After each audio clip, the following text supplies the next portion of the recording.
Good evening, everyone. I'll start by acknowledging the continuing connection of Aboriginal people to country, culture and community, including traditional custodians of this land, the Wadandi and Kaniang people of the Noongar Nation, paying respects to elders past and present. This meeting is declared open at 5:01 p.m.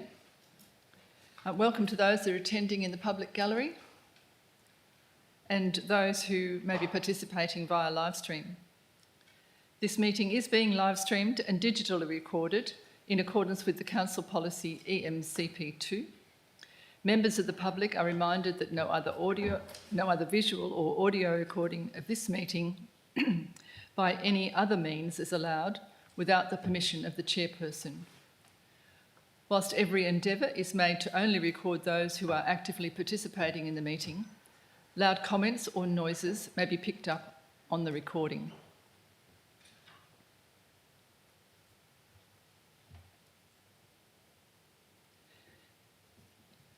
In attendance, I am Vivian McCarthy, President of the Shire, and to my right here is Deputy President Councillor Lisa Glover, and to my left, Councillor Davey, Councillor Gubler, Councillor Lindeman, Councillor Mitchell, Councillor Patrick, Councillor Shand, and to my left at the front bench, I have CEO Gary Hunt, Lauren Clifford, Manager Corporate Services, and Sam Farquhar, who is helping us out with technology.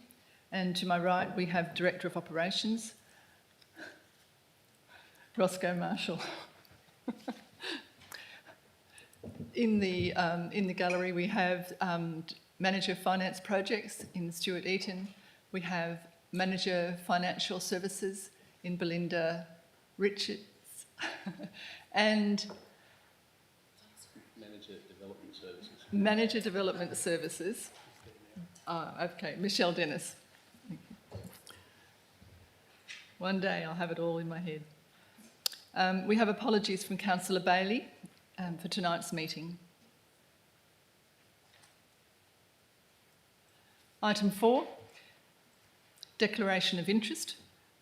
Director of Operations Ross Marshall has declared an impartiality interest regarding item 9.1.3 due to previous commercial dealings.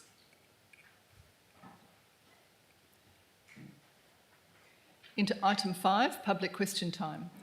At 5.2, we have a question from Karen Connor.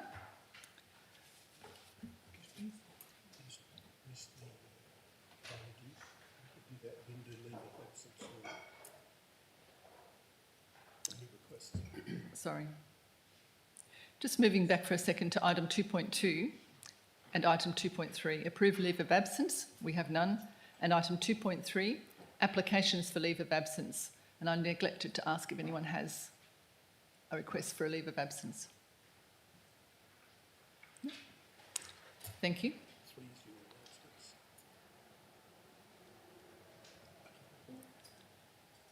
Item 3, announcements from the presiding member. There was a list of meetings. Okay.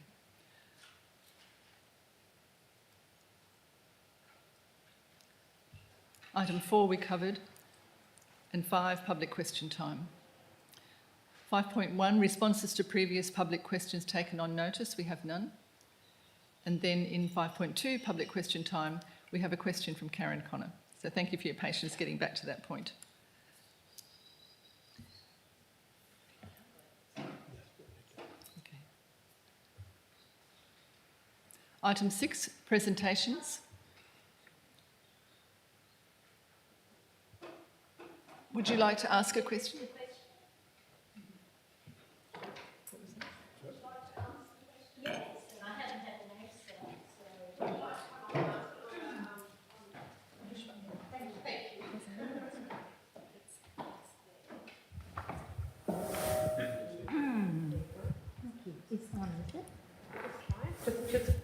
Hello.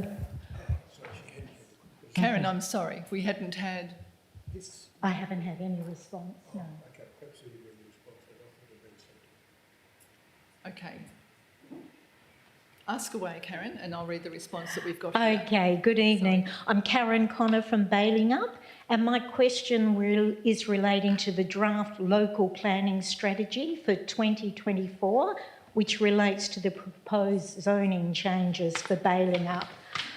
The size and placement of the proposed 92 residential and 32 rural residential, totalling 124 lots, all right next to the Baling Up Golden Valley Tree Park, goes completely against the previous advice included in the March 2022 community survey, which was included in this report, as the current landowner has advised they know nothing of this proposed 124 development plan and the land is currently up for sale.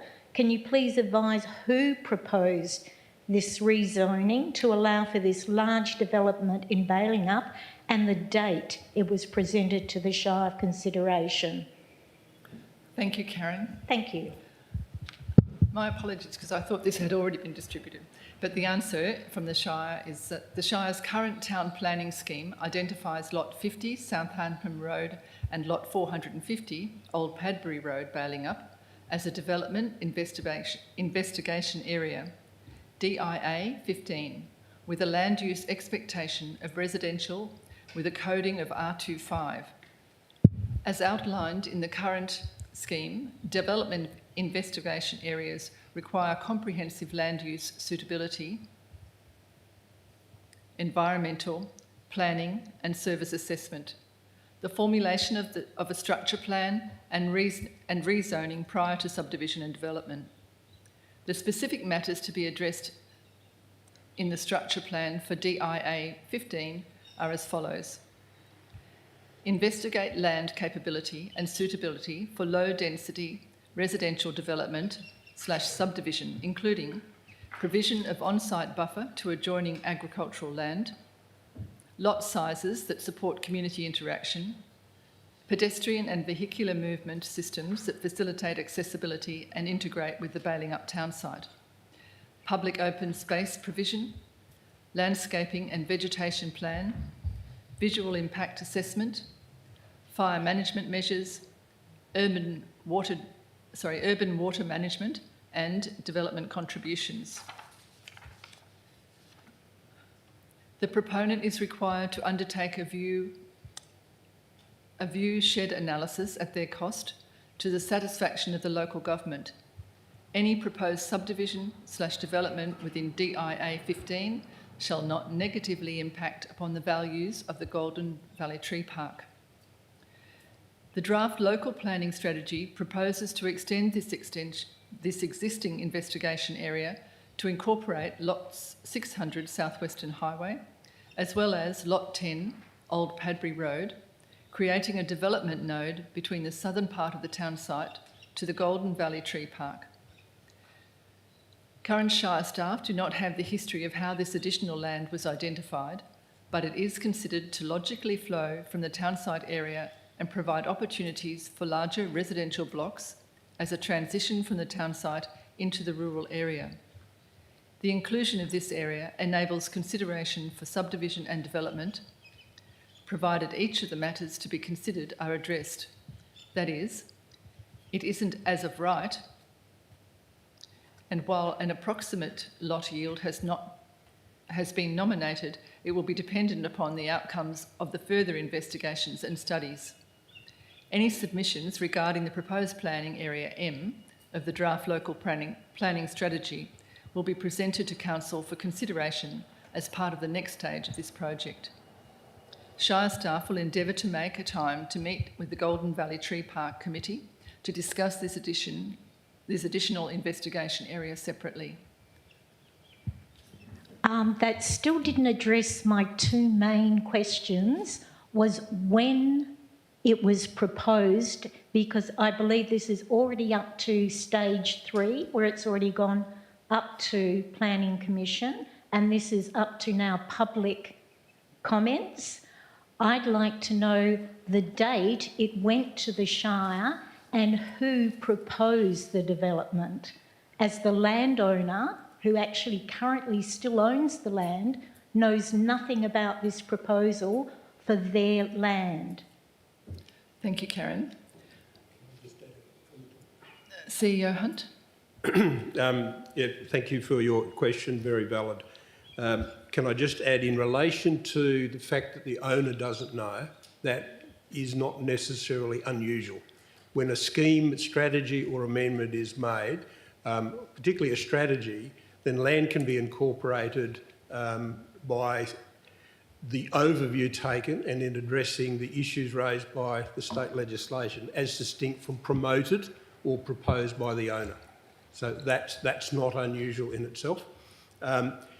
The existence in the scheme, the normal process would be there must have been a council decision to incorporate that at some stage. What we haven't been able to ascertain as yet is when was that. In terms of who did it, that will be extremely difficult because once the report goes to the council, it's the council that's made the decision. It doesn't matter where it's come from. But I'm happy to undertake further investigations. In a conversation with the staff today, they made it clear that they had investigated, but in the time that was available, that wasn't able to be achieved. So you're saying no one can advise when it was presented to council? Well, we probably can, but I think the issue was driving it was who proposed it, was the essence of it. And the date is most important. So what's now being pursued will be what was the date, and it must show up in our records because it would have had to have gone to the WA Planning Commission for them to review it, or alternatively the WA Planning Commission has inserted it, both of which must be tracked. All I'm saying is we've not been able to track that at this stage. Apologies for that. Well, I look forward to finding out when. Thank you. Thank you, Karen.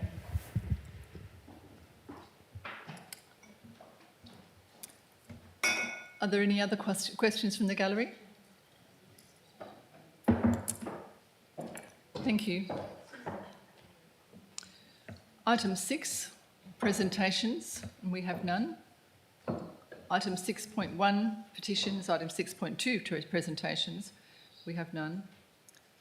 Item 6.3, deputations. We have none. Item 7, moving into the confirmation of minutes. Item 7.1, we have a recommendation to receive, that the minutes of the ordinary council meeting held 27th of March 2024 be confirmed as true and accurate record. Would councillors like to move that recommendation? Councillor Mitchell, a seconder. Councillor Shand, all in favour? Carried. Item 7.2, special meeting of council held 27th of March 2024. Would councillors like to move that the minutes for that meeting are a true and correct record? Councillor Mitchell, seconder. Councillor Gubler, all in favour? It's carried. Item 8, reports of committees. Item 8.1 is the Warren Blackwood Alliance of Councils meeting held on the 6th of February 24. The executive recommendation is to receive the minutes. Would anyone like to accept that recommendation? Councillor Lindeman? Councillor Patrick, all in favour? Carried. 8.2 is a meeting of the Bunbury Geograph Group of Councillors held on the 26th of March 24. Would anyone like to move the recommendation that the minutes of the meeting be received? Councillor Gubler, Councillor Patrick, all in favour? Item 8.3. The minutes for the South West Regional Road Group for the meeting held 8th of April 2024. Now, I believe you... Move with an amendment, please. Thank you. Do we have the amendment to put up? And we wait for that to come up before we take a seconder. Okay. Would someone like to second that amendment, which actually reads that there's an error there and we'll have to have that moved. Councillor Mitchell will need to move that to have that corrected in the minutes. Councillor Patrick to second. All in favour? It's carried.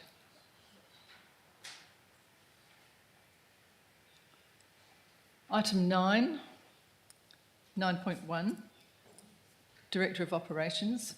At 9.1.1, we have the Disability Access and Inclusion Plan for 2024 to 2029. Would councillors like to move this motion, this recommendation? Councillor Glover, seconded. Councillor Shand, all in favour? Sorry? Yes, please, Councillor Glover. I would just like to compliment the people who have been behind this plan. I think it's a great plan. I've read it thoroughly.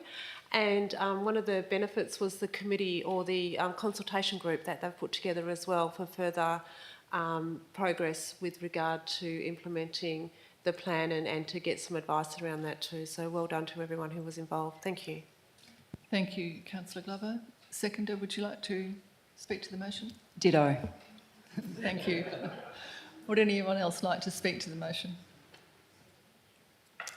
Thank you. All in favour? Carried.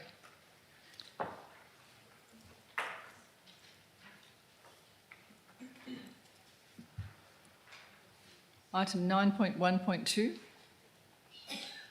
Development Application P23040 for 2 single-bedroom grouped dwelling units at number 3 Brockman Street, Balingup. Would councillors like to move this recommendation? Councillor Lindeman and Councillor Goobler would like to second. Councillor Lindeman, would you like to speak to the motion? No, thank you. Councillor Goobler? No, thank you. Would anyone else like to speak to the motion?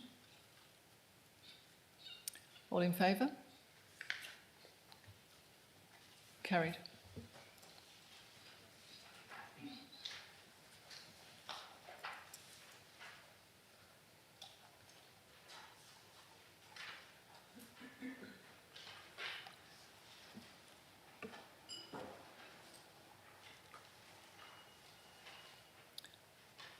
Item 9.1.3, Development Application P23066, Removal of Gravel Stockpile and Rehabilitation Works at Lot 5397 Byron Road, Upper Capel.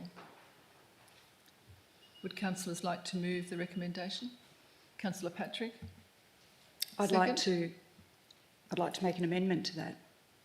Do you want me to take a second first? Second it? Yep, thank you. Councillor Patrick, would you like to speak to the motion? Sorry, look, just in general, having read through it, having read through the concerns and the objections raised, specifically around the Saturday utilisation or work being done on the Saturday, I think it's been assessed and feedback was sourced that the extraction site's been going for quite a number of years. There's been no complaints or concerns raised previously, and the applicant has stipulated that they, would be done by 11 o'clock on a Saturday if they operate on a Saturday. They would rarely operate on a Saturday, and also that they'd be looking at maximum of 2 trucks. So as much as I do appreciate the objections have been put in, I think as it stands and the business has been running the same way for a very long time with no concerns or complaints. They're not actually doing any extraction, they are just removing what's been extracted. I think supporting it as it stands will support, work for someone on a Saturday morning if that comes to it as a starting point. But as it stands, I think it shouldn't be a problem. Thank you, Councillor Patrick. Councillor Shand? I'd like to have the motion amended, subject to condition 8 being reworded to exclude any operations relating to stockpile removal and rehabilitation occurring on Saturdays. Whilst there has not been, as it said, sorry? We just need a seconder to the amendment. Oh, sorry. Councillor Glover. Sorry. Now, Councillor Shan, would you like to speak to the amendment? Yeah, thank you. Motion. Bit ahead of myself. I have personal experience living next door to a gravel pit, and yes, for 5 years it's been going fine, but people have had to put up with that for 5 years. There isn't room for people to have the right to their peace and quiet on a weekend, and I think that if there isn't going to be much activity, or maybe not going on a Saturday, or maybe going on a Saturday, we can just curtail that and just make it Monday to Friday, pick up their gravel Monday to Friday, give these people a right to some peace and quiet for the next 2 years. I think that's a reasonable thing to ask. Thank you, Councillor Shand. Councillor Glover, would you like to? I would agree with that. It's only 5,000 cubic metres, I think that's how you say it, of gravel that's stockpiled. It's not a big amount. Just being able to confirm that they don't really need to come on a Saturday because it isn't very much anyway. It's not very inconvenient for them to work around that, and it does give peace of mind to the landholders around there. They did speak about their application, or they were proposing to have an application for like a bed and breakfast or something like that too, and it would be peace of mind for them to know that these truck movements weren't going to happen on a Saturday. Thank you, Councillor Glover. Would anyone like to speak against the motion? I'd just like The to, amended motion, sorry. through the chair, I'd just like to ask a question, please. This is a limited stockpile, and the opportunity to remove it and rehabilitate is within the 2 years. Is that correct? Director of Operations. Thank you, Madam President, if I may. In response to your question, yeah, the period for the extension, because that's really what it is 2 years. So from approval. Sorry, and just to clarify, that is to have rehabilitated as well? Thank you, Director of Operations. Is there anyone who'd like to speak to this amendment?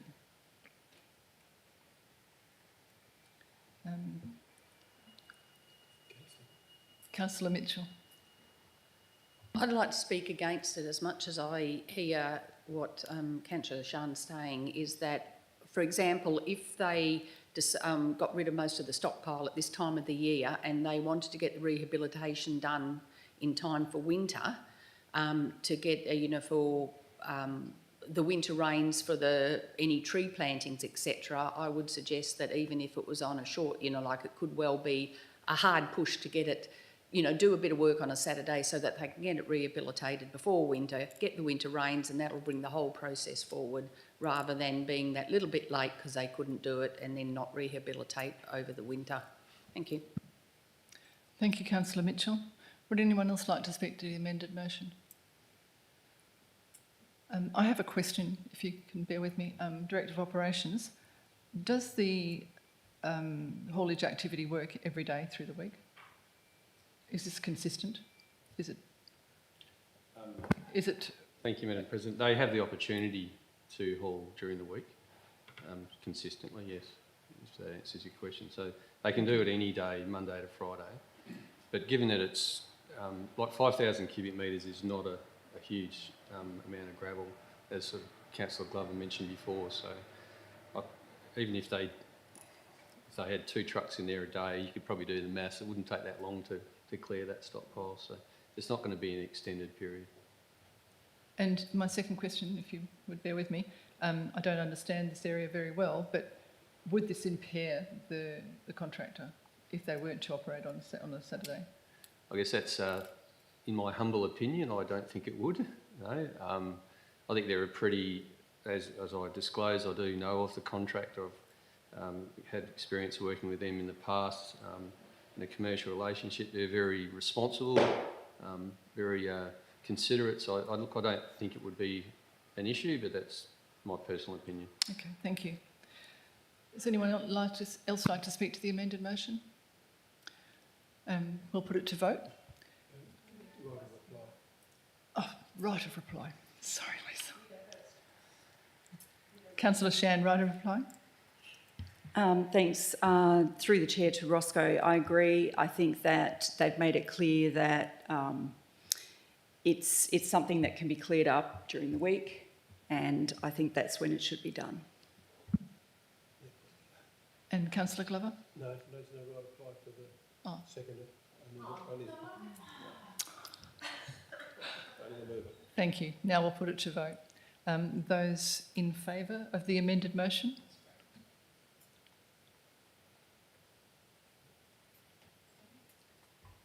One, two, three, four. And those against?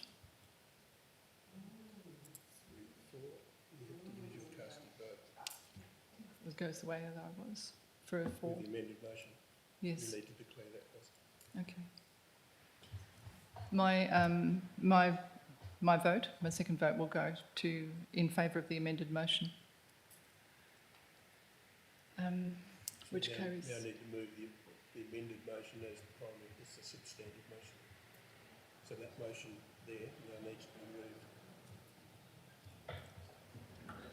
The amended motion, no, you adopted the amendment, you now have to move that as the amended motion. It's a Okay. substantive motion. My apologies. My learning curve gets deeper and deeper. We now have to move the amended motion. Would someone like to?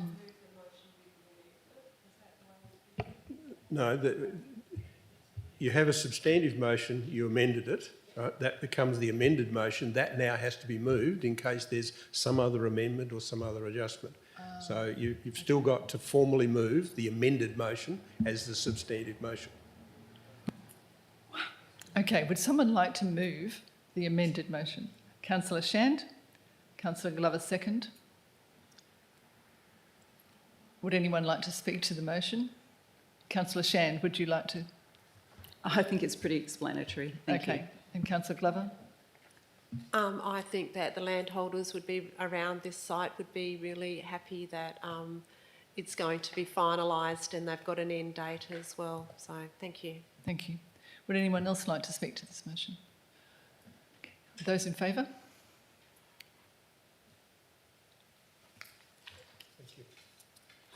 Thank you, and thank you for your patience.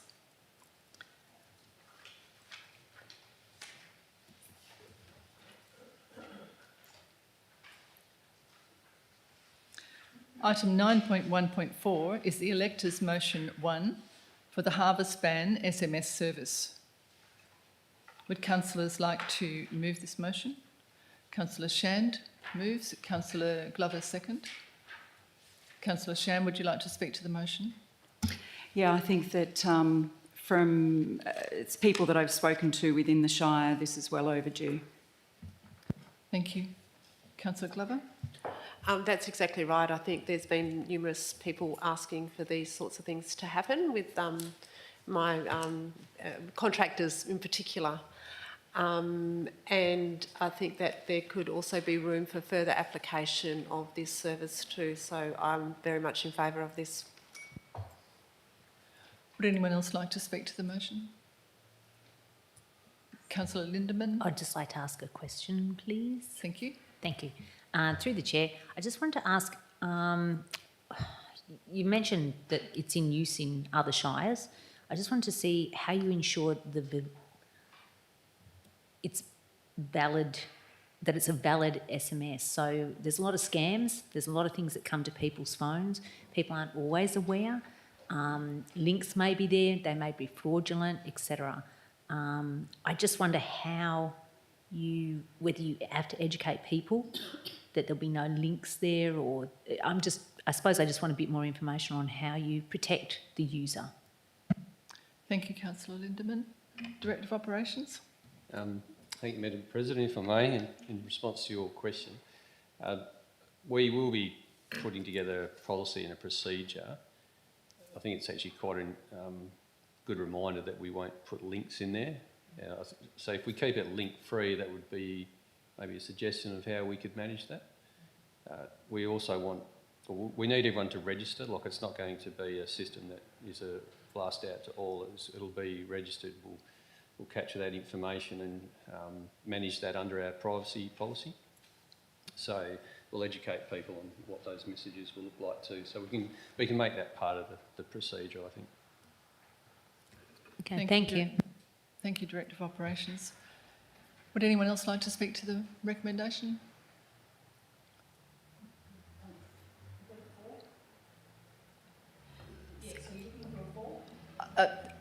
Or against, if you want to speak, that's... Yes, I would like to speak for it, and yes, it's another asset. However, in the end, it's up to every individual not to do these things when it's dangerous. I actually stopped driving my vehicles in the paddock and that long before we get to that level, and we also have to understand, because this is opt-in, we won't capture everybody. I know that the local fire control officer had to go down and speak to people working on an asset when the last bans were in, so we can't rest on our laurels thinking everybody will know because we've sent a text message. It's not the case. So absolutely a move towards it, a good idea. However, we need to be aware that it's not everybody's going to get the message every time. Thank you. Thank you, Councillor Mitchell. Would anyone else like to speak to the motion?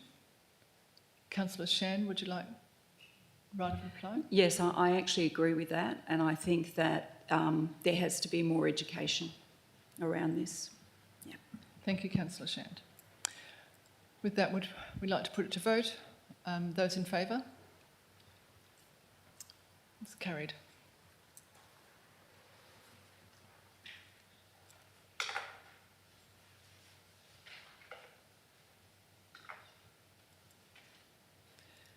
Item 9.1.5 is elect a motion 2 relating to the Donnybrook Town Site Drinking Water Protection Plan. Would councillors like to move this recommendation? Councillor Davey? I think I need to get a seconder first, is that right? Councillor Lindeman? Councillor Davey? Sorry. Well, we need to get the motion up. If you're going to move an amendment, you can't move a motion then move an amendment. So someone else will need to move it in the first instance. I think Councillor Glover seconded it, whether she wants to move it in the first. So Councillor Glover's moving? No, I'm asking, I'm not telling her. Sorry, she said yes. No, sorry, we thought you put your She wants hand to up move an on amendment, it. you can't do that. Yeah. No, I realise that, but Councillor Davey can't move the motion, then move an amendment. If she wants to move an amendment, someone else will need to move it. I retract my moving of the motion. Right. I think let's just go back and we'll bring the item up and say, would a councillor like to move the recommendation? Councillor Lindeman will move it, and Councillor Glover. Sorry, was that? Oh, someone else like to second? Yeah, I'll second it. It's just I'm watching the hand, but I was moving. Seconded Councillor Glover. Councillor Lindeman, would you like to speak to the motion? No, but I do have some questions. So Thank you. if you'd like to.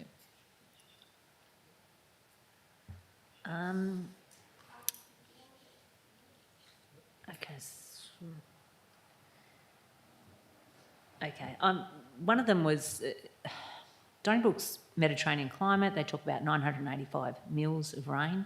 Now that's changed quite dramatically, and that's not captured in the, what do we call it, the Town Planning Framework, Town Site Drinking Water Protection Plan. So it's 2009, but there's nothing talking about the drying climate. So I guess there's questions about, I thought we might have gone down to an average in the last 10 years maybe to 680 mil on average, it's drying southwest. What happens to that drinking water if we have lower than average rainfall now, if the plan is around the metre mark for rainfall? And also, does it consider the numerous different uses that we are applying to it at the moment, which is the standpipe use, which I believe is still drinking water? So I'm just interested in the amount of water that we're taking out the lesser rainfall, what quality might remain? Do we get rising salt levels? They're just questions, so I would like to know what will the effect be on the water table there? Thank you, Councillor Lindeman. Are you able to answer those questions? Thank you, Madam President. If I may, I can't answer your first question, Councillor, about the water levels in particular. There has been other studies which haven't been published, and there's something I'll get to, if I can, a bit later. As far as the water quality goes, that's obviously monitored by Water Corporation, or DEWA, sorry, consistently, or when they get a trigger, and that trigger might be an event, some sort of contamination, a storm. There's lots of different things that trigger their response to actually monitoring. And that is their responsibility, it's not ours, and that's governed by the Health Act. Thank you, Director of Operations.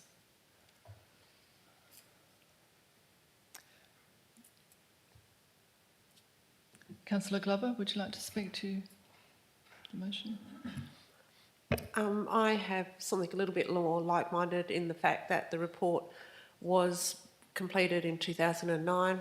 The recommendation was a review for that report to be completed in 5 years' time. There's not been an updated report. Apparently there are, but we haven't been presented with any of that information.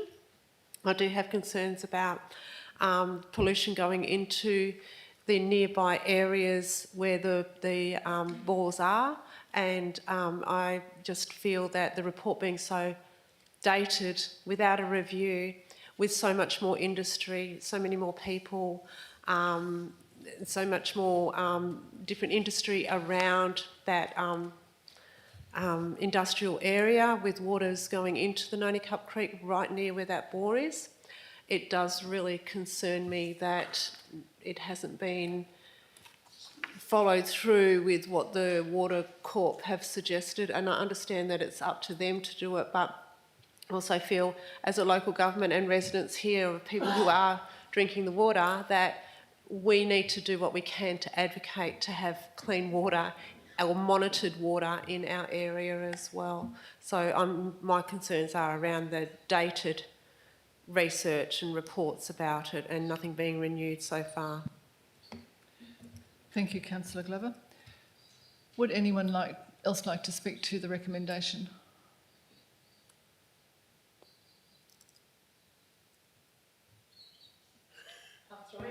No, I think there is some information that Mr Marshall can give you that won't address everything you've raised, but it might give you a little more comfort than what you've got at the moment. So I wonder, Madam Chair, whether you'd allow him to just update, particularly the issue around the 2009 report. Thank you. CEO Hunt, Director of Operations.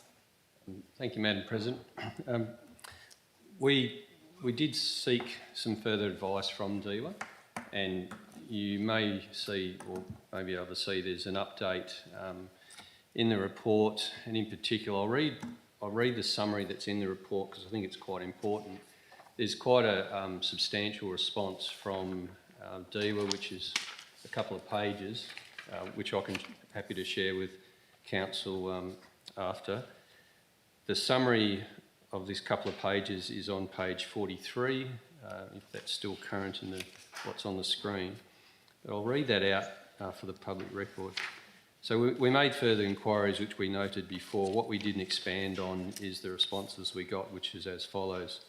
So with regard to the Water Source Protection Plan review, consideration for the priority of a review of drinking water source protection report depends on resources available, and this is from DEWA, resources available to undertake review of a water source protection plan, changes in land use or planning within the catchment, any new hydrogeological information and modelling, risks to the drinking water source and public health, which is sort of, as I mentioned before, an event, current and future planned use of the source, completing government priorities, competing, I think we should read, government priorities and other work. As there's no triggers, and while the recommendation in the Drinking Water Source Protection Report states a review of this plan should be undertaken after 5 years, Department of Water, the 2009 Donnybrook Water Reserve Drinking Water Source Protection Plan is currently not identified excuse me, for review in our short-term work plan. There we're going to say, the proposed areas for future development outlined in Part 1, Section 3.1 of the draft local planning strategy have been cross-referenced with the Shire of Donnybrook Balingup Town Site Expansion Strategy, December 2008, which informed the Donnybrook Water Reserve Drinking Water Source Protection Plan of 2009. While there are a few additional areas not previously considered, for example, Area D, Morgan Road North, 117 lots, this does not result in a significant change in land use or planning within the catchment. While dated 2009, DEWA have confirmed that this document is current and is not currently identified for review. So I trust that helps Council. Thank you, Director of Operations.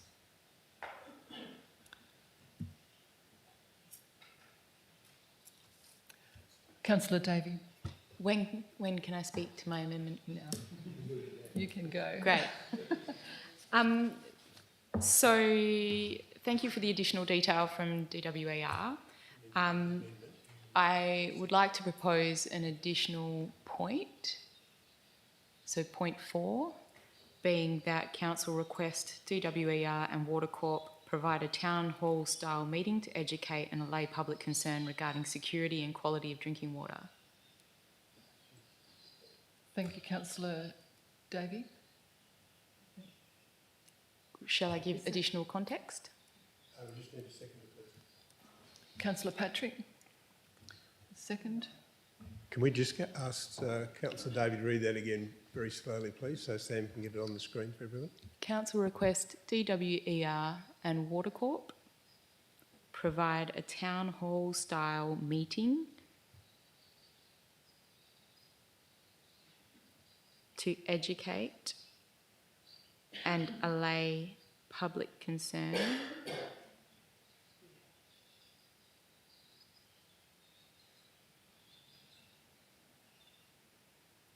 regarding security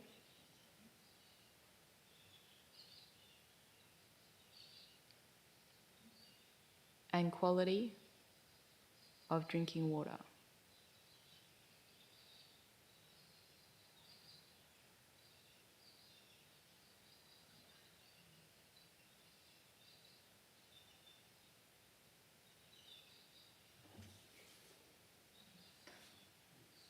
Okay, would someone like to second that motion? Councillor Patrick.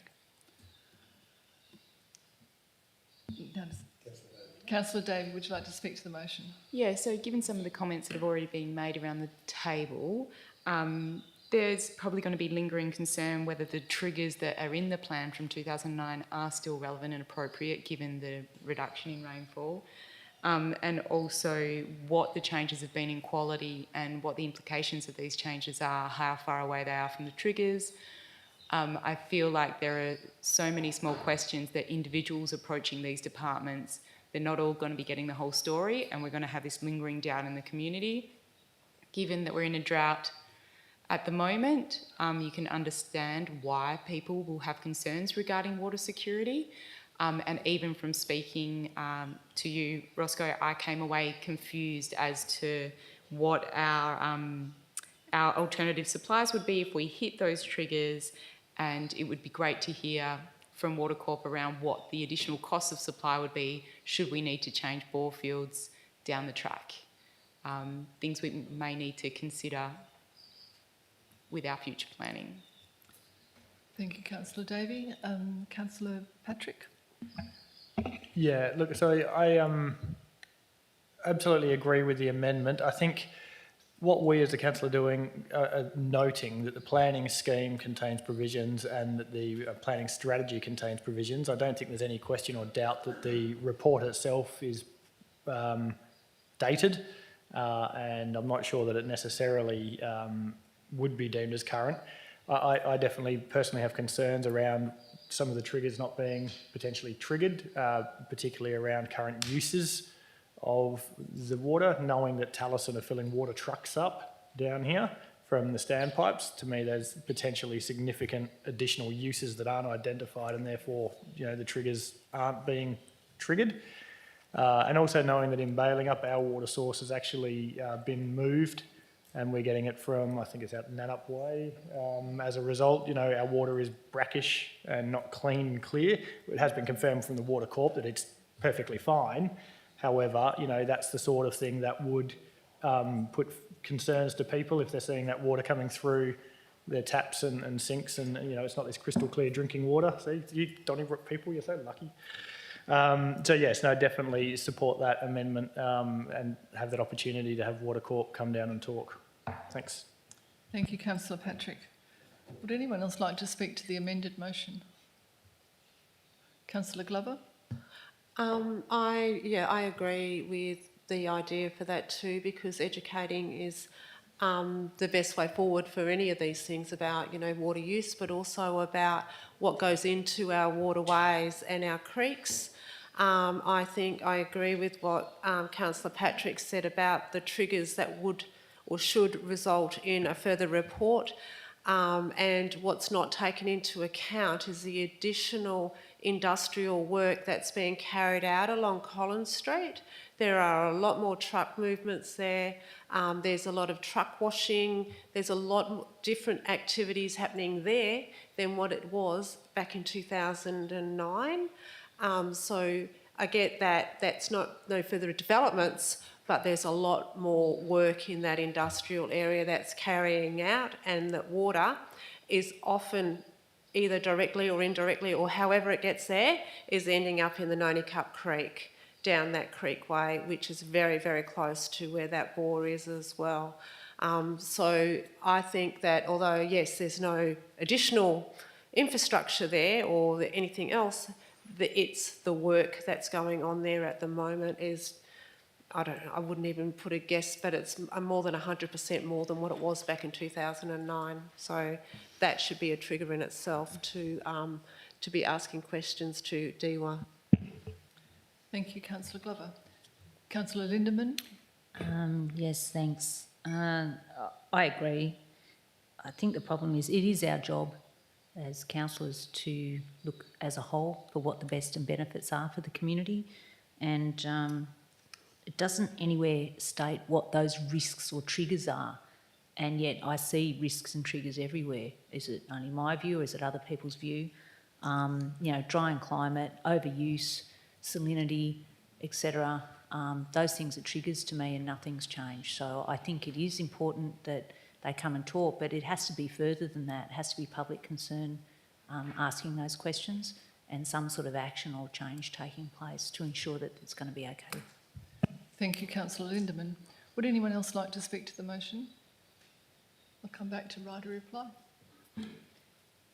So I agree with all the points raised. The change in use at the standpipe is relevant. The additional contaminants of potential concern, the points regarding bailing up, we don't really speak to bailing up in this, and I'm sure that there would be a lot of questions coming from that area of the community, and I've also received similar feedback from people accessing the bailing up water around taste and clarity, and concerns around the efficacy of treatment when you have increased turbidity in the water. Thank you, Councillor Davey. We'll put it to vote, the amended motion. The amendment, just clause 4. Just clause 4. Just clause 4. Yeah. Just the amendment. Just the amendment. Yeah. I'm so sorry. So all in favour of clause 4? That's carried. Now, clause 1 to 4 needs to be carried as a separate motion. Okay, would someone like to move clauses 1 to 4 as a separate motion? Councillor Shand, seconded by Councillor Glover. Councillor Shand, would you like to speak to the 4 clauses? Yeah, I agree with all of them. I don't live in the Donnybrook town site, and I have pretty good water, so if I lived here and I had any concerns, I would want these things addressed. Thank you, Councillor Shand. Councillor Glover? I would really like to thank the member of the public who actually drew attention to this to us, because I don't know if we would have noted all of the stuff that went on behind here as well. So thank you to that person who raised this motion. Thank you, Councillor Glover. Would anyone else like to speak to the motion? Okay, we'll put that to vote. All those in favour? Thank you. Carried.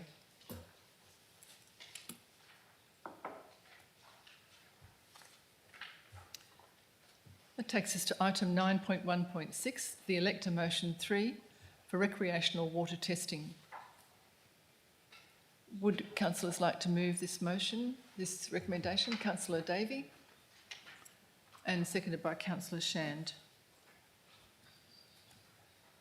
Councillor Davey, would you like to speak to the motion? Yes. I am not proposing an amendment in this instance, but I do want to raise a couple of points regarding what I expect to come back in the October report. So in relation to the Shire's response to my question from the agenda briefing regarding risk, I would like to raise a few points as a member of both the Council and the Audit and Risk Committee. The Council's role is one of strategic decision making, and it is difficult to make evidence-based decisions without a clear understanding of the potential consequences associated with different options and their severity and likelihood. We will struggle to ensure that appropriate resources are assigned to the highest financial, social, environmental risks, including public health risks, for our Shire without an appropriate risk management framework and risk register. The Department of Local Government, Sport and Cultural Industries states that their regulatory approach is risk-based and that they monitor key risks in local government and ensure they're under the risk tolerance and threshold. This would be difficult in the absence of a dedicated risk register for the Shire. As of January 2024, the Local Government Act now stipulates that good governance means we make decisions with regards to risks associated with climate change. In this case, increasing temperature and stagnation of water due to drought conditions or lower flow alters our risk profile with respect to the proliferation of pathogens in the water. The risk will never be zero, but I believe we can manage the uncertainty better. So the control measures in place, things like signage, monitoring, the monitoring that's already done, they may sufficiently manage the risk in this case, but when the item returns to Council prior to the next summer, could it please be supported by a risk assessment to demonstrate due diligence? And could the administration please ensure that sufficient resources for development of a risk framework and register are allowed for in the 2024-2025 budget? Thank you, Councillor Davey. Very comprehensive speech. Councillor Shand? Yes, I agree with that, and I think it's good to point out that the Public Health Act, as it states, says that this testing is not a statutory obligation. However, the department makes recommendations, and I believe they make recommendations for a reason. My concern with this would be the greater risk and the legalities involved should someone become ill, and we haven't done more than what we're doing. So I support Councillor Davey in wanting some answers for this and potentially managing this risk better. Thank you, Councillor Shand. Would anyone else like to speak to this motion? Councillor Mitchell? Yes. I'm going to speak against because I'm very aware that our officers have got extreme pressure and time restraints on what they are doing already. So I wouldn't like to add anything further, and it's all very well for us as councillors to suggest something and then we want a report, we request a report, so that's, I think we need to be aware of the number of hours that we're requesting our officers to put time into and the amount of time that's taken. It might only take us 10 minutes to read 10 pages, but it takes them a lot of time to prepare it. The other thing is I'm very much that we all need to be responsible for our own well-being. I recall having a very stern conversation with a certain 15-year-old when I gave him enough money to go to the pool and he went and bought something down the street and went swimming down here in the river. So, yeah, it was at that stage he got told all the niceties of what can happen when you're swimming in fresh water. as a youngster, we always were told if it's not real cold when you jump in, get out. So I think we've got an absolute responsibility for each and every one of us ourselves to be responsible, and I'm quite sure the officers, if they see the need, will diligently test, just react, where they believe it needs to be tested, and they are testing, and I believe that's sufficient. So out of respect for the officers, I'm going to vote against this motion, and I urge you consider how much we are asking our officers to do, whereas there is enough actions to diligently cover what we need to. We can always do more, I know that, but we have to draw the line in the sand. Local government is the backstop of all governments, and this is just another buck passing exercise, asking local governments to do the testing. Thank you. Thank you, Councillor Mitchell. Councillor Lindemann? Through the chair, just a question. With the water testing, is there anybody else that we could engage? Could that be a volunteer group, or does it have to be more professional than that? Thank you, Councillor Lindemann. Director of Operations. Thank you, Madam President. In response to your question, we're not aware of any other groups that are actually doing testing. There are contractors that do testing. However, it is something with resources and budget allocated that we could manage if council do favour that. And I'm not suggesting that because I'm not allowed to. But yeah, to answer your question, there's lots of opportunities, but none proactively that we know of other groups doing it. And may I have a follow-up question, please? Yes.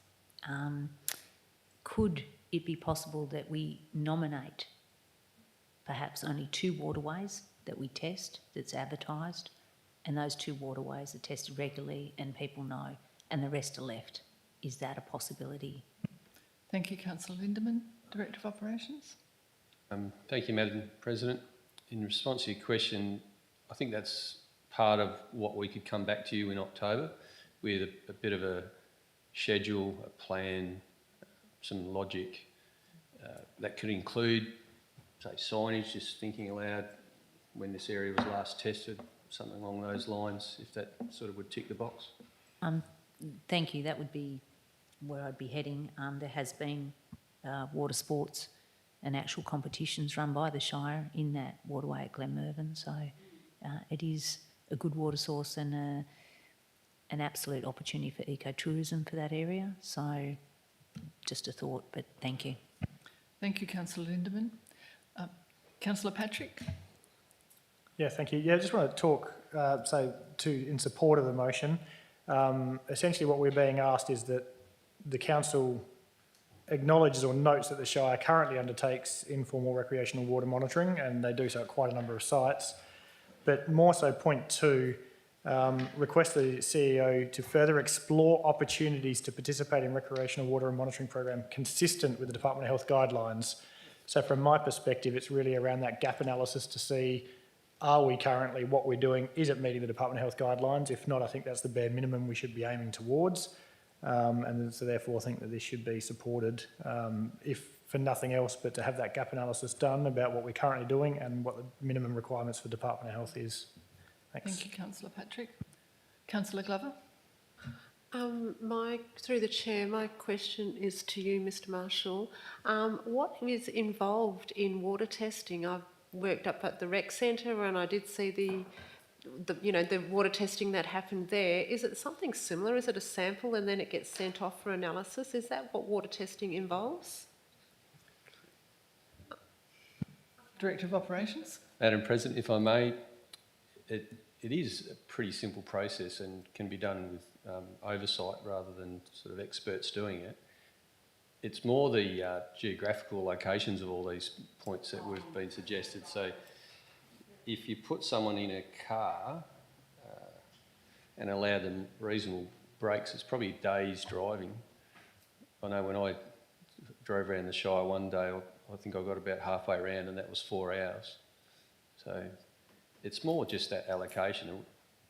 Again, we're quite happy to do whatever council direct. It's just we need the support. Thank you, Director of Operations. Would anyone else like to speak to this recommendation? Councillor Davey, right of reply.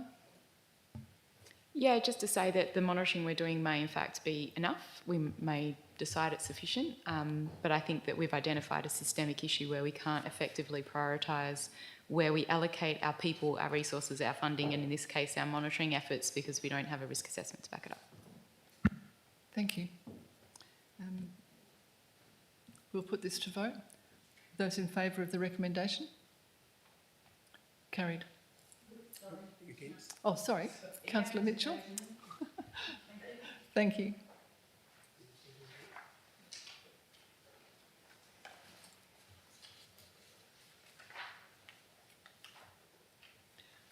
Item 9.2, Director of Finance and Corporate, which is filled by CEO Gary Hunt. Item 9.2.1 is the accounts for payment for March 2024. Would a councillor like to move this executive recommendation? Councillor Patrick. Seconder? Councillor Goobler.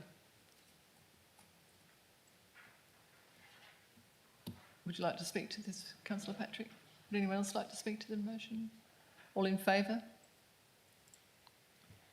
It's carried. Item 9.2.2, the monthly financial report for March 2024. Would councillors like to move the recommendation? Councillor Lindeman. Seconder? Councillor Patrick. Would anyone like to speak to the motion? Councillor Lindeman? No. All in favour?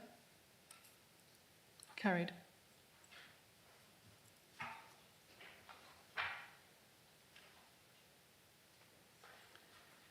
Moving on to 9.3, the Chief Executive Officer's reports. 9.3.1.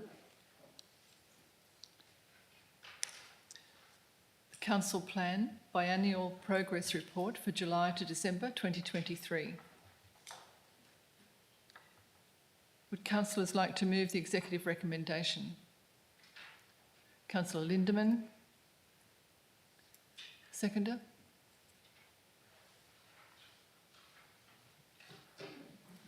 Councillor Patrick.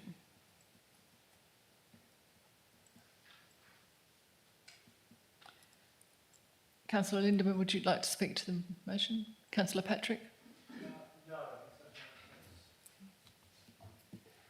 I'd just like to say that, that I'm speaking for the recommendation, but I'm pleased to receive this report. I've been looking forward to reading it, and it does present a great summary of the Shire's achievements in delivering our council plan for the past 6 months, or for the 6 months up until December 2023. And I'd like to congratulate Shire staff and thank them for their efforts. Councillor Glover? Yeah, I agree. It's a really handy document to show progress of the achievements to date, and it's a great record to look back on as well.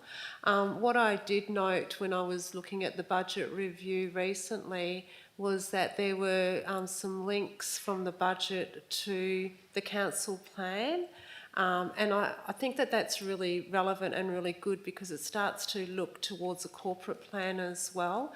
And moving forward, I think that we will be doing a lot more of that as well, which just helps to link. I'm so much about linking these strategic documents, and I'm sorry, but it helps to link what the actions are, or what the things that we are hoping to achieve, with the money that's involved in it too. So it just shows a lot more transparency around that as well.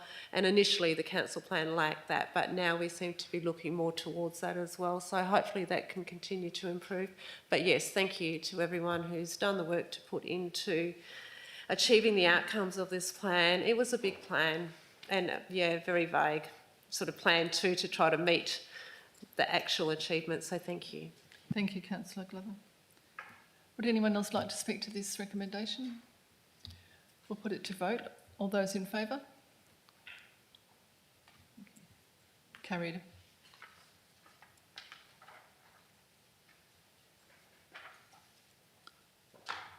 And item 9.3.2 is the annual review of asset management plans and financial informing plans for 24-25.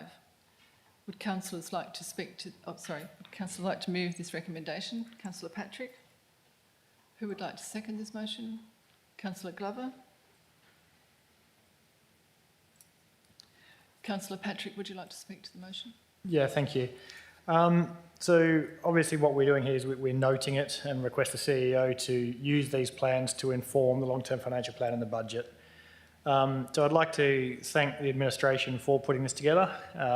It's obviously opened the eyes of probably most of the council as well as quite a bit of the community. And hopefully the community will acknowledge that there's going to have to be some decisions made, by the council moving forward. But I think the information there is really, really good to feed into the long-term financial plan as well as the annual budget. So definitely support that we note and accept this, and look forward to seeing what we can do moving forward with the long-term financial plan and the budget to try and meet particularly some of the requirements of the reserves for the future. Thanks. Thank you, Councillor Patrick. Councillor Glover? Yeah, I agree. These plans take a lot of work to put together. There's a lot of numbers and pages and all sorts of things, and it's so interesting to see. Yes, it's some tough decisions that need to be made going ahead, and to show a way forward. And I look forward to being part of a progressive group of councillors that's try to solve some of the shortfall or the concerns around our assets that we have at the moment. I just want to be part of a team that is progressive and can help to solve the problem rather than kick the can along the road or spin on the spot, which we perhaps have been doing a little bit more in the past. So yeah, I'm apprehensive about it, but also I like a challenge, so bring it on. Thank you, Councillor Glover. Would anyone else like to speak to this recommendation? Councillor Davey?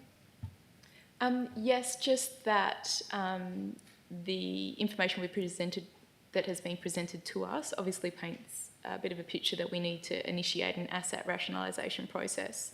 It was mentioned that there would be probably some low-hanging fruit options to be proposed during the budget process, but just wanted to ask the administration whether we are proposing putting some funding or resources towards continuing that asset rationalisation process into the new year. Thank you, Councillor Davey. CEO Hunt? Thank you for the question and the opportunity to respond to it, because I can tell you the answer to your question is yes, at least till the 30th of June. What happens after that will be very much with you as a group. I can tell you that the executive team that are here are very committed to addressing these issues and making sure that you have the right information for the future. Asset rationalisation, ensuring that people understand how much it costs for a particular asset, and if they want to retain it, then there's a cost to that particular locality. Some assets are whole of community. Some assets belong or sit in a very small locality, and if people want to keep it, then there are costs associated to that. It seems to me in the last week what's really come forward is these plans have been around for ages. People are just starting to realise what they're saying, and there's been a conversation public about it, and I think that's a good thing. And I pay tribute to Stuart Eaton, who's been doing these reports for 5 or 6 years, so it's not like it's the first time. But the short answer to your question, yes, those issues will be identified in the budget process, including the budget workshops, which we've got coming up in the next few weeks.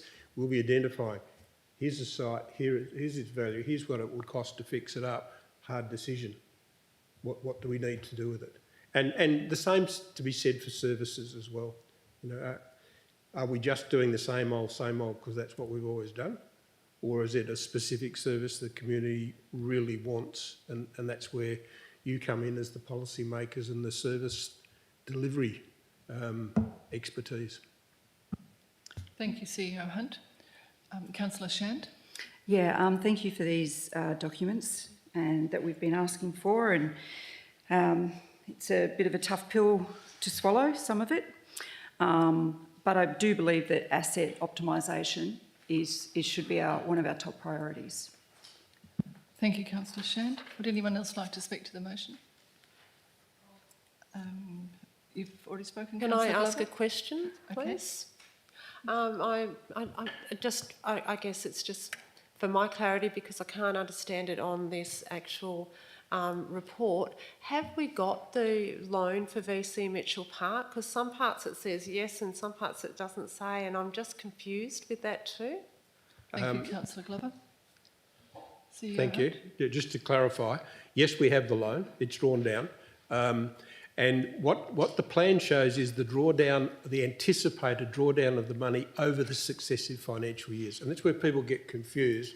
They expect to see the 2.9 million in this current financial year. And you're not going to see that. What you're going to see is the anticipated expenditure from the loan, not the project, the loan for this particular financial year, and what we will spend between 1st of July and ostensibly when the project's completed, which is December 24, but there'll still be payments into calendar year 25, but the 24-25 financial year.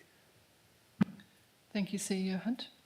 May I just ask a follow-up question to that? Because my understanding was that we weren't going to go for the loan until we needed the loan, because we had the other money sitting there and we would spend that first. So did we not go with that idea, or, because otherwise we're paying interest on a loan that we might not be using, or did we use that first?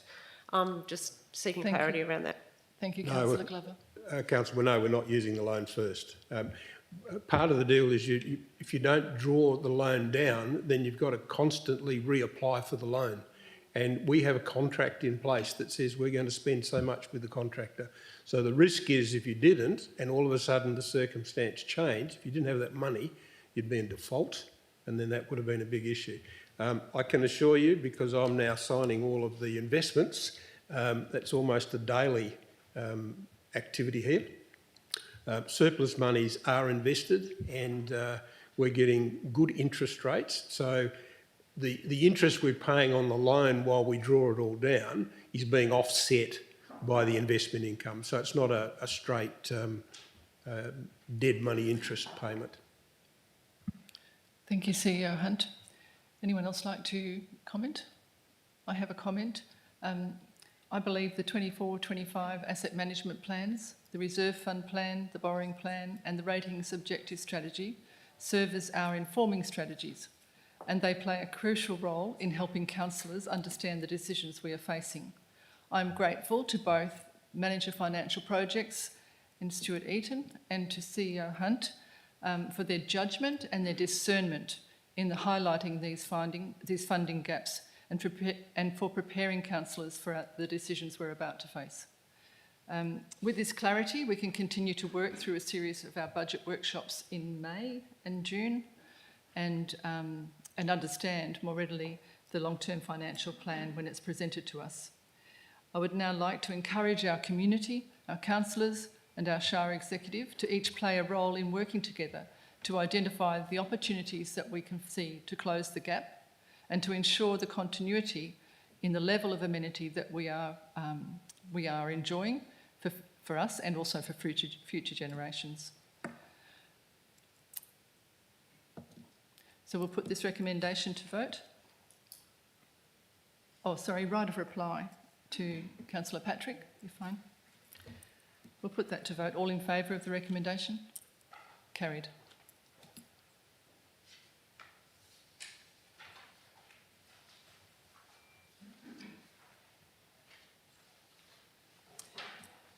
Moving on to item 9.3.3, the 2024 Electors Motion 4, live streaming of Audit and Risk Management Committee meetings. Would councillors like to move the executive recommendation? Councillor Davey, and seconded by Councillor Patrick. Councillor Davey, would you like to speak to the motion? Yes, as a member of the Audit and Risk Committee, I thought it was pertinent that I speak to this one. I would like to see the Audit and Risk Committee increase their focus on risk and the development of the framework and have frank and open discussions regarding risk. And I don't believe it's in the broader interest of the community to expose and broadcast our vulnerabilities on the internet. Yes, we could close the meeting for portions, but repeatedly shutting the community out will erode any trust that is potentially created by broadcasting the meetings. So I don't see there to be any net gain from broadcasting these. Thank you, Councillor Davey. Councillor Patrick? Thank you. Yes, look, while I really do support transparency and open governance, unfortunately, footage of ordinary council meetings that have been put online have been manipulated, targeted individuals, and put information without context out on social media that's made its way onto the Donnybrook Progress Association page. And given there's evidence of that having happened already, I would be concerned of that sort of thing happening again, particularly with the importance and significance of the information that is shared at the Audit and Risk Committee meetings. So I don't support that it be live streamed for that reason of that manipulation of information and it being put out there without proper context or information. Thank you, Councillor Patrick. Would anyone else like to speak to this recommendation? Councillor Lindeman? It's actually just a question. Are edited versions, doctored, etc., allowable on social media platforms? CEO Hunt? Thank you, Councillor. Short answer, no. And in fact, the President reads out at the beginning of the meeting that you're not entitled to capture the information and amend it, monitor it. And I have been made aware of the instance that's been referred to, and I am investigating that, and then we'll decide what action, if any, needs to be taken.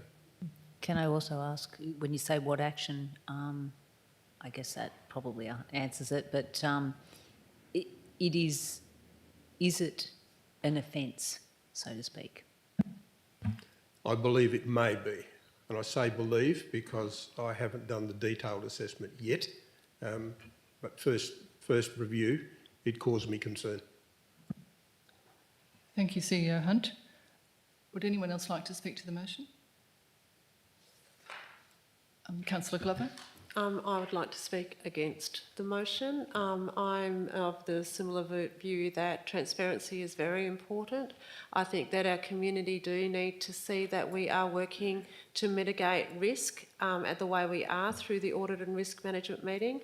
I see that meetings can be shaped to a way that anything that needs to be held behind closed doors, as we do in these ones, happens and it gets held over after the meeting when everyone exits the room, and the streaming can be turned off then as well.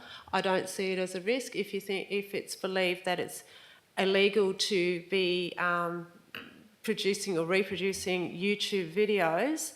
Then that's the law, and it's up to the law to be part of it and people to abide by the law. But my view is that as we need to be as open and transparent and accountable as we can, and the law is in place of what the law is.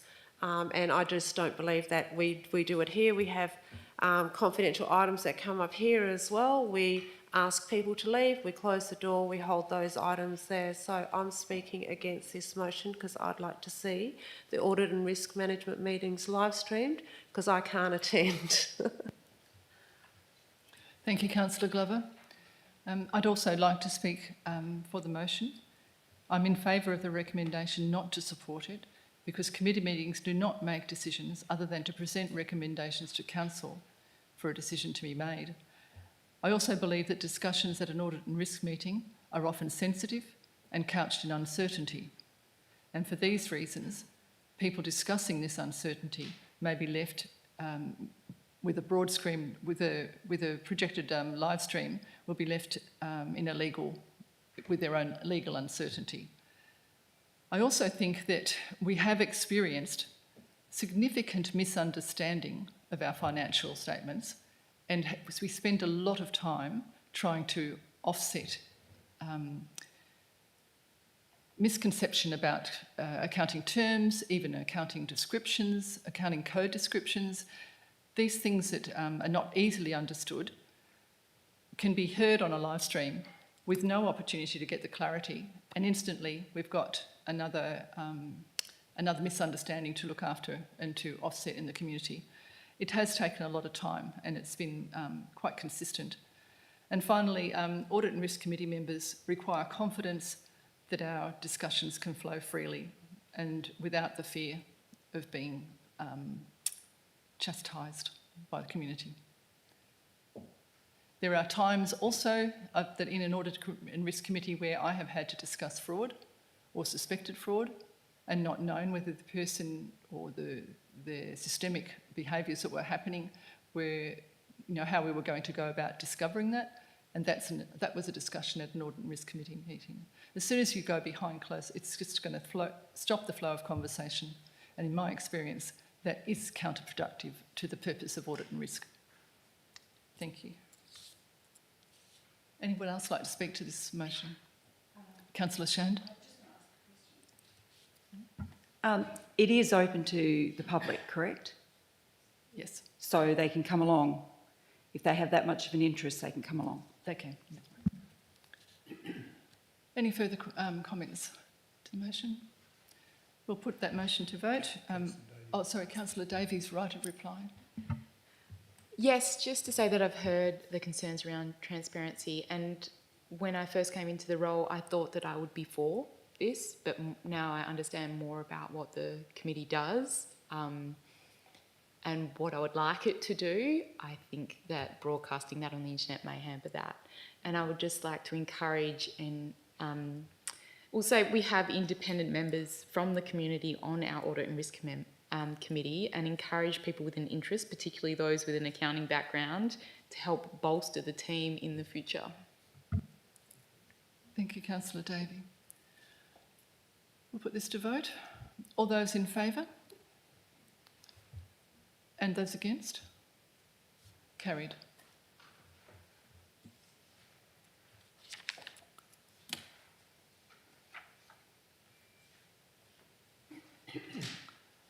Item 10, elected member motions for which previous notice has been given. There are none. Item 11, new business of an urgent nature. There is none. Item 12, meetings closed to the public. We have none. And moving on to closure. The Shire President, I will advise that the next agenda briefing session will be held on the 15th of May 2024, commencing at 5 p.m. in the Shire of Donnybrook, Baillingup Council Chamber, where we are now. Thank you, everyone. The closing time is 6:24.